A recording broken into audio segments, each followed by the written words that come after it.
자, 여러분 반갑습니다. 화요일 아침입니다. 오늘 제목은요. 보이지 않는 보이지 않죠? 보이지 않는 율법. 그것이 무엇이냐? 양심.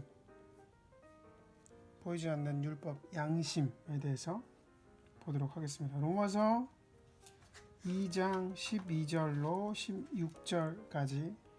16절까지입니다. 우리가요, 어떤 삶을 살아야 하나님께 가장 칭찬을 받을까요? 칭찬. 그런 생각 해봤나요? 어떻게 살아야 하나님께 칭찬을 받을까? 돈 많이 벌고, 아니면 또 악착같이 공부해서 명문대 가고, 그럼 하나님이 좋아하실까요? 칭찬하실까? 그래요. 자신의 해야 될 일을 열심히 했을 때 하나님 기뻐하실 거예요. 그래도 가장 우선이 되어야 될 것이 무엇이냐? 하나님이죠, 하나님. 하나님을 사랑하고 말씀에 순종하며 하나님께서 만드신 그 사람들 있잖아요. 옆에 주변의 사람들을 우리가 그 사랑으로 하나님께 받은 그 사랑으로 사람들을 섬기는 것, 사랑하는 것. 그런 사람이 되는 것이 바로 하나님께서 가장 칭찬을 하실 사람이라고 생각을 합니다. 여러분 이 세상을요, 이 세상에서 성경을 최초로 갖게 된 민족이 있어요. 어제도 말했죠? 누구였나요? 유대인이에요, 유대인. 이스라엘 백성들. 유대인에게 굉장히 중요한 성경이 있는데 바로 이제 율법서입니다. 율법서. 그게 뭐냐면 우리가 알고 있는 모세 오경, 그래서 창출 레민신 이 세 가지가 아주 중요한 그들의 성경이다라는 거예요. 그러니까 하나님의 백성이 지켜야 할 법이다라고 이 창출 레민신을 아주 중요하게 생각을 합니다. 그러니까 이 유대인들은요, 하나님으로부터 율법을 받은 민족이에요. 하나님으로부터 율법을 받았는데 언제쯤 받았냐? 약 3,500년 전쯤에 애굽이죠? 애굽에서 나와서 홍해를 건너 어떤 산으로 향했던 이스라엘 백성들이었죠. 하나님은요, 이 시내산에서 율법을 주십니다. 율법을 주셔요. 하나님의 백성으로 살아가며 축복을 받기 위해 지켜야 했던 법. 이때 율법을 하나님께서 모세를 통해 주셨죠. 율법의 핵심적인 내용이 무엇입니까? 우리가 잘 알고 있듯이 십계명이에요. 십계명에 나타나 있습니다. 우리가 십계라는 영화를 보신 분도 있고 안 보신 분이 있겠지만 십계라는 영화를 보면 모세가 하나님께 돌판에 새겨진 율법을 받는 장면이 나옵니다. 뭐 우상 숭배하지 마라, 부모를 공경하라, 살인하지 말라, 도적질하지 말라 등등 구약 성경의 율법 내용을 살펴보면 유대인들이 지켜야 할 그 법이 600가지가 넘는다고 합니다. 어쨌든 유대인들은 망설임 없이 이 율법을 지키겠노라 하며 이 시내산에서 하나님과 언약을 맺게 되죠.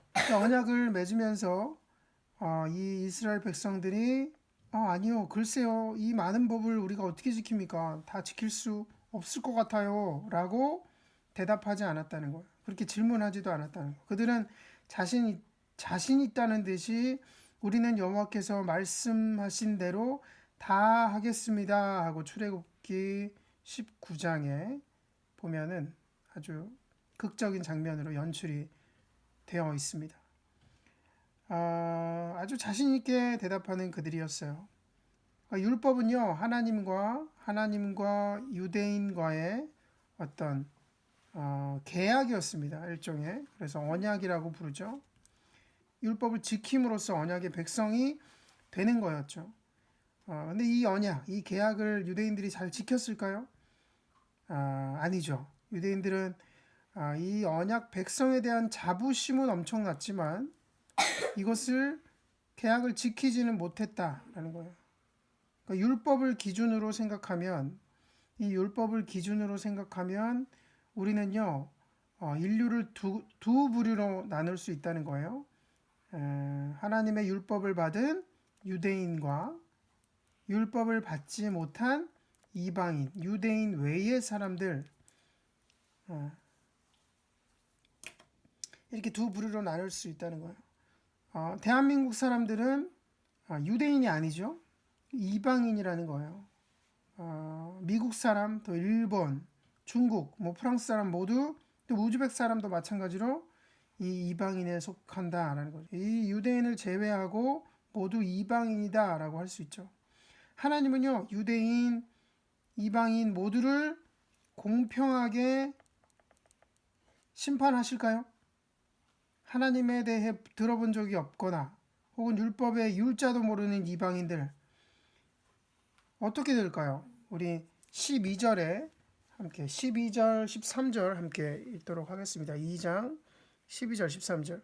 율법을 모르고 범죄한 사람은 율법과 상관없이 망할 것이고 율법을 알고 범죄한 사람은 율법을 따라 심판을 받을 것입니다. 하나님 앞에서는 율법을 듣는 사람이 의로운 사람이 아닙니다. 오직 율법을 실천하는 사람이어야 의롭게 될 것이기 때문입니다.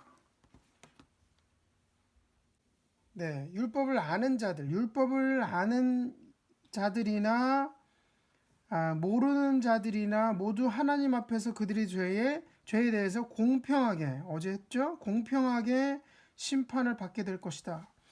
유대인들이 율법을 알고 있다는 사실, 이것이 그들에게 조금 더 유리할 것이 없다는 거예요. 마찬가지로 율법을 모르는 이방인들도 율법을 없으니까 우리를 탓하지 말라라고 빠져나갈 수도 없다는 겁니다. 유대인들은요, 율법을 받았다는 이유만으로 하나님 앞에서 의롭게 될 수 없었어요. 이방인들은 율법이 없었지만 하나님 앞에서 행해야 할 의무가 있었다라는 거죠.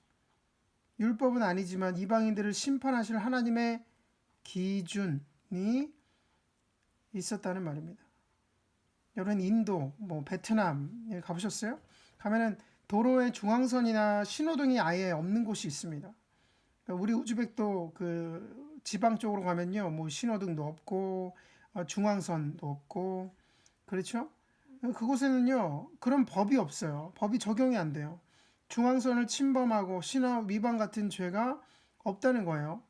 율법을 받은 유대인들이 이 율법에 따라 하나님 앞에서 심판을 받는다는 건 우리가 이해가 되는데 율법을 받지 않은 다른 민족들 그들은 무슨 근거로 하나님 앞에서 심판을 받는다는 겁니까? 14절 볼까요? 14절, 15절. 율법을 가지지 않은 이방인 사람이 사람의 본성을 따라 율법이 명하는 바를 행하면 그들은 율법을 가지고 있지 않아도 자기 자신이 자기에게 율법이다. 자기 자신이 자기에게 율법이다. 그런 사람은 율법이 요구하는 일이 자기의 마음에 적혀 있음을 드러내 보입니다. 그들의 양심도 이 사실을 증언합니다. 그들의 생각들이 서로 고발하기로 하고 변호하기도 합니다. 그러니까 양심이라는 거예요. 하나님은요, 모든 사람에게 이 마음 안에 양심을 주셨어요. 보이지 않는 율법을 주셨다는 겁니다. 그래서 사람이요, 짐승과는 완전히 확연하게 다른 겁니다. 짐승이 양심이 있나요? 하나님은요, 사람들의 마음에 본성적으로 해야 할 것, 해야 하지 말 것, 이것을 구별할 수 있는 양심, 능력을 주셨어요. 이게 양심이라는 거예요. 율법을 받지 못한 이방인이라 할지라도 마음속에는 양심이 있기 때문에 이것이 우리에게 율법이 된다는 겁니다. 이 양심이 율법이 된다는 거죠. 똑같은 율법을 받아도요, 어떤 사람들은 그 율법을 지키려 하고 어떤 사람은 그 율법을 무시하고 살아갑니다. 똑같은 양심을 가지고 있어도요, 어떤 사람은 양심대로 살고요, 어떤 사람은 양심 없이 가는 것을 보게 돼요. 양심을 거스르고 살아가는 사람이 있다는 거죠. 하나님은요, 율법을 어기고 죄를 짓는 자, 율법을 어기고 죄를 짓는 자, 또 양심을 거슬러 죄를 짓는 자 모두를 심판하신다라는 뜻이 됩니다. 하나님은 의로우시기 때문에요. 그분의 심판은요, 공평하다라는 거예요. 공평.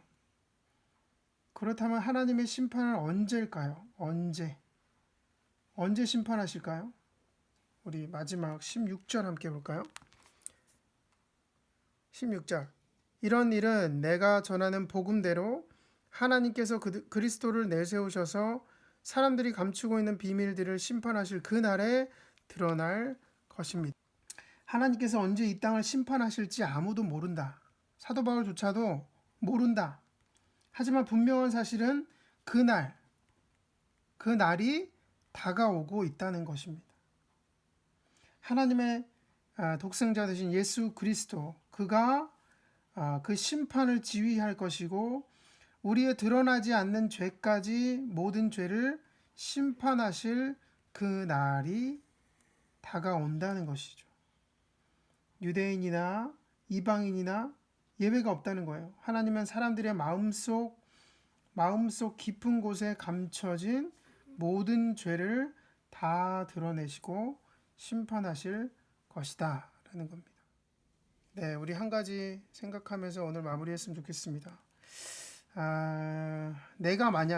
여러분이 만약에 하나님의 심판대 앞에 섰다. 만약에 그날이 와서 주님이 오셔서 하나님의 심판대 앞에 여러분이 섰다. 하나님께서 여러분에게 뭐라고 하실까요? 지금 현재 여러분의 모습을 생각하면서 하나님이 뭐라고 하실까?